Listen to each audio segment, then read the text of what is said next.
Hello friends, എല്ലാവർക്കും എൻ്റെ പുതിയ വീഡിയോയിലേക്ക് സ്വാഗതം. അപ്പോൾ 100 ഡേയ്സ് ഓഫ് ഹാപ്പിനെസ്സിലത്തെ ഫസ്റ്റ് വീഡിയോ ആണ്. അപ്പോൾ ഞാനിന്ന് ഉച്ചയ്ക്ക് ഉറക്കമൊക്കെ കഴിഞ്ഞ് എണീറ്റ് വന്നപ്പോൾ ചേട്ടൻ എനിക്ക് പറമ്പിൽ നിന്ന് ഒരു ചക്കയിട്ട് കൊണ്ടുവന്നിട്ടുണ്ടായിരുന്നു. അപ്പോൾ നല്ല മൂത്ത ചക്കയാണ് കേട്ടോ. അത് കണ്ടപ്പോൾ തന്നെ എനിക്ക് ഭയങ്കര സന്തോഷമായി. അപ്പോഴാണ് എനിക്ക് ഭയങ്കര എരിവുള്ള എന്തെങ്കിലുമൊക്കെ എന്നുള്ള ഭയങ്കരമായിട്ടുള്ള ക്രേവിങ്സ്. അപ്പോൾ ഞാൻ വിചാരിച്ചു ചക്ക ഉപ്പേരി വയ്ക്കാം. കാരണം എന്താണെന്ന് വെച്ച് കഴിഞ്ഞാൽ കുറേ നാളായി നല്ല മൂത്ത ചക്ക കിട്ടിയിട്ട്. അപ്പോൾ വേഗം ചക്കയൊക്കെ ഞാനും താഴെ മോനും കൂടി നന്നാക്കി വേഗം നുറുക്കി കുക്കറിലൊക്കെ ഇട്ട് വെച്ചു.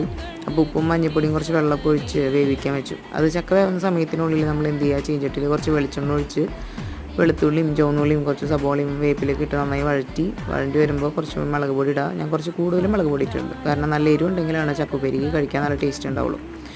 അപ്പോൾ അങ്ങനെ ആ മൊരിയിച്ച് വെച്ച മുളകിലേക്ക് ചക്കയിട്ട് നന്നായി മിക്സ് ചെയ്യുക. നല്ല അടിപൊളി ചക്കപ്പേരി റെഡി ആയിട്ടുണ്ട്. അപ്പോൾ എനിക്ക് കുതിയായിട്ട് പാടില്ല, അപ്പോൾ ഞാൻ കഴിക്കാൻ പോട്ടെ. അപ്പോൾ എൻ്റെ വീഡിയോ ഇഷ്ടപ്പെട്ടാൽ നിങ്ങൾ ചാനൽ സബ്സ്ക്രൈബ് ചെയ്യാനും പിന്നെ ഫുൾ വീഡിയോ യൂട്യൂബ് ചാനലുണ്ട്, അത് കാണാൻ മറക്കരുത് കേട്ടോ. അപ്പോൾ എല്ലാവർക്കും tata bye bye, see U.